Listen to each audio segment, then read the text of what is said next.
जानिए क्या हुआ था जिस दिन इंदिरा गांधी पर बरसाई गई थी गोलियां। भुवनेश्वर से इंदिरा गांधी की कई यादें जुड़ी हुई है और उनमें से अधिकतर यादें सुखद नहीं है। इसी शहर में उसके पिता जवाहरलाल नेहरू पहली बार गंभीर रूप से बीमार पड़े थे, जिसकी वजह से मई 1964 में उसकी मौत हुई थी। और उसी शहर में 1976 के चुनाव प्रचार के दौरान इंदिरा गांधी पर एक पत्थर फेंका गया था, जिससे उसकी नाक की हड्डी टूट गई थी। यही वह शहर है जहां इंदिरा गांधी ने अपने जीवन का आखिरी चुनावी भाषण दिया था। 30 अक्टूबर 1984 की दोपहर इंदिरा गांधी ने जो चुनावी भाषण दिया, उसे हमेशा की तरह उनके सूचना सलाहकार HY शारदा प्रसाद ने लिखा था। लेकिन अचानक उन्होंने तैयार आलेख से अलग होकर बोलना शुरू कर दिया। उनके बोलने का तेवर भी बदल गया। इंदिरा गांधी बोली, मैं आज यहाँ हूँ, कल शायद यहाँ ना रहूँ। मुझे चिंता नहीं, मैं रहूँ या ना रहूँ। मेरा लंबा जीवन रहा और मुझे इस बात का गर्व है कि मैंने अपना पूरा जीवन अपने लोगों की सेवा में बिताया है। मैं अपनी आखिरी सांस तक ऐसा करती रहूँगी और जब मैं मरूँगी तो मेरे खून का एक एक कतरा भारत को मजबूत करने में लगेगा। कभी कभी नियमित शब्दों में ढलकर आने वाले दिनों की तरफ इशारा करती है। भाषण के बाद जब वो राजभवन लौटी तो राज्यपाल विशंभरनाथ पांडे ने कहा कि अपने हिंसक मौत का जिक्र कर मुझे हिला कर रख दिया। इंदिरा गांधी ने जवाब दिया कि वो ईमानदार और तथ्यात्मक बात कर रही थी। रात भर सोई नहीं। उस रात इंदिरा जब दिल्ली वापस लौटी तो काफ़ी थक गई थी। उस रात वो बहुत कम सो पाई। सामने के कमरे में सो रही सोनिया गांधी जब सुबह 4 बजे अपनी दमे की दवाई लेने के लिए उठकर बाथरूम गई तो इंदिरा उस समय जाग रही थी। सोनिया गांधी अपनी किताब राजीव में लिखती है कि इंदिरा भी उनके पीछे पीछे बाथरूम में आ गई और दवा खोजने में उनकी मदद करने लगी। वो ये भी बोली कि अगर तुम्हारी तबीयत फिर बिगड़ेगी तो मुझे आवाज़ दे देना, मैं जाग रही हूँ। हल्का नाश्ता। सुबह 7:30 बजे तक इंदिरा गांधी तैयार हो चुकी थी। उस दिन उन्होंने केसरिया रंग की साड़ी पहनी थी जिसका बॉर्डर काला था। इस दिन उनका पहला अपॉइंटमेंट पीटर उस्तिनोव के साथ था, जो इंदिरा गांधी पर एक डॉक्यूमेंट्री बना रहे थे और एक दिन पहले उड़ीसा दौरे के दौरान भी उनको शूट कर रहे थे। दोपहर में उन्हें ब्रिटेन के पूर्व प्रधानमंत्री जेम्स केलेगन और मिजोरम के एक नेता से मिलना था। शाम को ब्रिटेन की राजकुमारी एन को भोज देने वाली थी। उस दिन नाश्ते में उन्होंने 2 टोस्ट, सीरियल्स, संतरे का ताज़ा जूस और अंडे लिए। नाश्ते के बाद जब मेकअप मैन उनके चेहरे पर पाउडर और बल्सर लगा रहे थे तो उनके डॉक्टर KP माथुर वहाँ पहुँच गए। वो रोज़ इसी समय उन्हें देखने पहुँचते थे। उन्होंने डॉक्टर माथुर को भी अंदर बुला लिया और दोनों बातें करने लगे। उन्होंने अमेरिकी राष्ट्रपति रोनाल्ड रीगन के ज़रूरत से ज़्यादा मेकअप करने और उनके 80 साल की उम्र में काले बाल होने के बारे में भी मजाक किया था। अचानक फायरिंग हुआ था। 9:10 पर जब इंदिरा गांधी बाहर आए तो खुशनुमा धूप खिली हुई थी।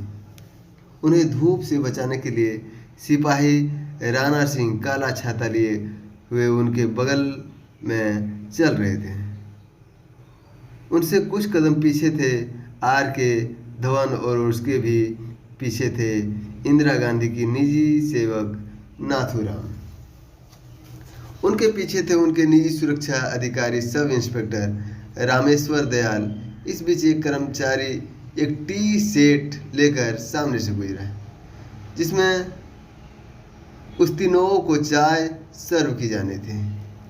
इंदिरा ने उसे बुलाकर कहा कि उस तीनों के लिए दूसरा टी सेट निकाला जाए। जब इंदिरा गांधी एक अकबर रोड को जोड़ने वाले विकेट गेट पर पहुंची तो वो धवन से बात कर रहे थे।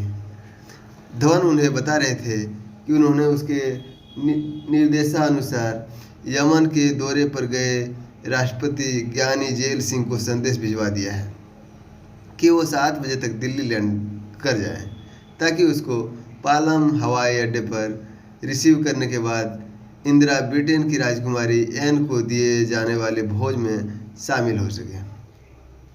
अचानक वहाँ तैयार सुरक्षाकर्मी बेअंत सिंह ने अपनी रिवॉल्वर निकालकर इंदिरा गांधी पर फायरिंग किया। गोली उनके पेट में लगी। इंदिरा ने चेहरा बचाने के लिए अपना दाहिना हाथ उठाया, लेकिन तभी बेअंत ने बिल्कुल पॉइंट ब्लैक रेंज से 2 और फायर किए। ये गोलियां उनकी बगल, सीने और कमर में घुस गई। गोली चलाओ। वहाँ से 5 फुट की दूरी पर सतवंत सिंह अपनी टॉमसन ऑटोमेटिक कार्बाइन के साथ खड़ा था। इंदिरा गांधी को गिरते हुए देख वो इतनी दहशत में आ गया कि अपनी जगह से हिला तक नहीं। तभी बेअंत ने उसे चिल्लाकर कहा, गोली चलाओ। सतवंत ने तुरंत अपनी ऑटोमेटिक कार्बाइन की सभी 25 गोलियां इंदिरा गांधी के शरीर के अंदर डाल दी। बेअंत सिंह का पहला फायर हुए 25 सेकंड बीत चुके थे और वहां तैनात सुरक्षा बलों की ओर से कोई प्रतिक्रिया नहीं आई थी। तभी सतवंत फायर कर ही रहा था कि सबसे पीछे चल रहे रामेश्वर दयाल ने आगे दौड़ना शुरू किया, लेकिन वो इंदिरा गांधी तक पहुंच पाते कि सतवंत की चलाई गोलियां उनके जांघ और पैर में लगी और वो वहीं ढेर हो गए। इंदिरा गांधी के सहायकों ने उनके छत विछत शरीर को देखा और एक दूसरे को आदेश देने लगे। एक अकबर रोड से एक पुलिस अफसर दिनेश कुमार भट्ट ये देखने के लिए बाहर आए कि ये कैसा सुर हो रहा है। एम्बुलेंस उस दिन नदारद था। उसी समय बेअंत और सतवंत सिंह दोनों ने अपने हथियार नीचे डाल दिए। बेअंत सिंह ने कहा, हमें जो कुछ करना था हमने कर दिया, अब तुम्हें जो कुछ करना हो तुम करो। तभी नारायण सिंह ने आगे कूदकर बेअंत सिंह को जमीन पर पटक दिया। पास के गार्ड रूम से आईटीबीपी के जवान दौड़ते हुए आए और उन्होंने सतवंत सिंह को भी अपने घेरे में ले लिया। हालांकि वहां हर समय एक एम्बुलेंस खड़ी रहती थी, लेकिन उस दिन उसका ड्राइवर वहां से नदारद था।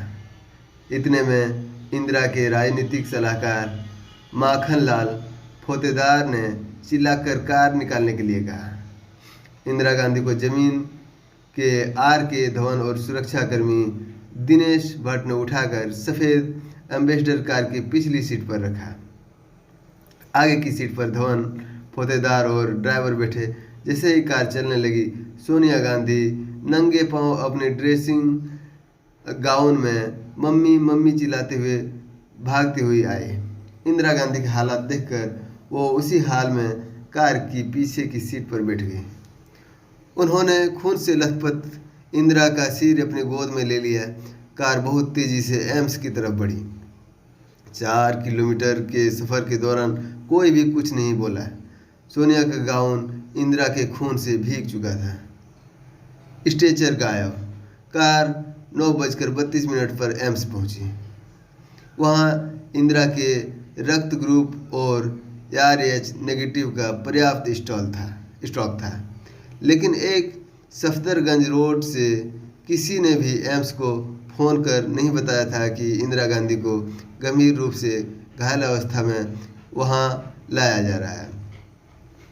इमरजेंसी वार्ड का गेट खोलने और इंदिरा को कार से उतारने में 3 मिनट लग गए। वहां पर एक स्ट्रेचर तक मौजूद नहीं था, किसी तरह एक पहिया वाली स्ट्रेचर का इस्तेमाल किया गया। जब उसको कार से उतारा गया तो इंदिरा को इस हालात में देखकर वहां तैनात डॉक्टर घबरा गए। उन्होंने तुरंत फ़ोन कर एम्स को वरिष्ठ कार्डियोलॉजिस्ट को इसकी सूचना दी। मिनटों में वहां doctor Guleria, doctor M Kapoor और डॉक्टर एस बालाराम पहुंच गए। इलेक्ट्रोकार्डियोग्राम में इंदिरा के दिल की मामूली गतिविधि दिखाई दे रही थी, लेकिन नाड़ी में कोई धड़कन नहीं मिल रही थी। उनकी आंखों की पुतलियां फैली हुई थी, जो संकेत था कि उनके दिमाग को क्षति पहुंची है। एक डॉक्टर ने उनके मुंह के जरिए उसकी सांस की नली में एक ट्यूब घुसाई ताकि फेफड़ों तक ऑक्सीजन पहुंच सके और दिमाग को जिंदा रखा जा सके। इंदिरा को 80 बोतल खून चढ़ाया गया, जो उसके शरीर की सामान्य खून मात्रा का 5 गुना था। डॉक्टर गुलेरिया बताते हैं, मुझे तो देखते ही लगा था कि वो इस दुनिया से जा चुकी है। उसके बाद हमने इसकी पुष्टि के लिए ECG किया। फिर मैंने वहाँ मौजूद स्वास्थ्य मंत्री शंकर नंद से पूछा कि अब क्या करना है, क्या हम उन्हें मृत घोषित कर दें? उन्होंने कहा नहीं। फिर हम उन्हें ऑपरेशन थिएटर में ले गए, सिर्फ दिल सलामत। डॉक्टरों ने उसके शरीर को हार्ट एंड लंग्स शरीर से जोड़ दिया, जो उनके रक्त को साफ करने का काम करने लगी, और उनकी वजह से उसके रक्त का तापमान सामान्य 37 डिग्री से घटकर 31 डिग्री हो गया है।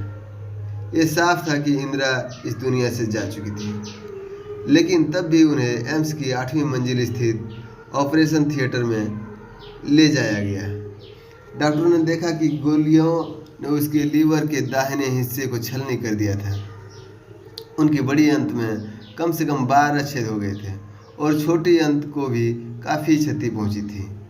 उनके एक फेफड़े में भी गोली लगी थी और रीढ़ की हड्डी भी गोलियों के असर से टूट गई थी। सिर्फ उसका हृदय सही सलामत था। योजना बनाकर 7 ड्यूटी। अपने अंगरक्षक द्वारा गोली मारे जाने के लगभग 4 घंटे बाद 2:23 पर इंदिरा गांधी को मृत घोषित किया गया, लेकिन सरकारी प्रचार माध्यमों ने इसकी घोषणा शाम 6 बजे तक नहीं की। इंदिरा गांधी की जीवनी लिखने वाले इंदर मल्होत्रा बताते थे कि खुफिया एजेंसियों ने आशंका प्रकट की थी कि इंदिरा गांधी पर इस तरह का हमला हो सकता है। उन्होंने सिफारिश की थी कि सभी सिख सुरक्षाकर्मियों को उनके निवास स्थान से हटा लिया जाए, लेकिन जब ये फाइल इंदिरा के पास पहुंची तो उन्होंने बहुत गुस्से में उस पर 3 शब्द लिखे, आरंट वी सेक्युलर, मतलब क्या हम धर्मनिरपेक्ष नहीं हैं। उसके बाद ये तय किया गया कि एक साथ 2 सिख सुरक्षाकर्मियों को उनके नज़दीक ड्यूटी पर नहीं लगाया जाएगा। 31 अक्टूबर के दिन सतवंत सिंह ने बहाना किया कि उसका पेट खराब है, इसलिए उसे शौचालय के नज़दीक तैनात किया जाए। इस तरह बेअंत और सतवंत एक साथ तैनात हुए और उन्होंने इंदिरा गांधी से ऑपरेशन ब्लू स्टार का बदला ले लिया है। ये अगली कड़ी में हम जानेंगे ऑपरेशन ब्लू स्टार क्या है। बस इस चैनल को लाइक कीजिए, सब्सक्राइब कीजिए, शेयर कीजिए, ताकि इस तरह के वीडियो आपको सुनने और देखने का मौका मिले। जय हिंद, जय भारत।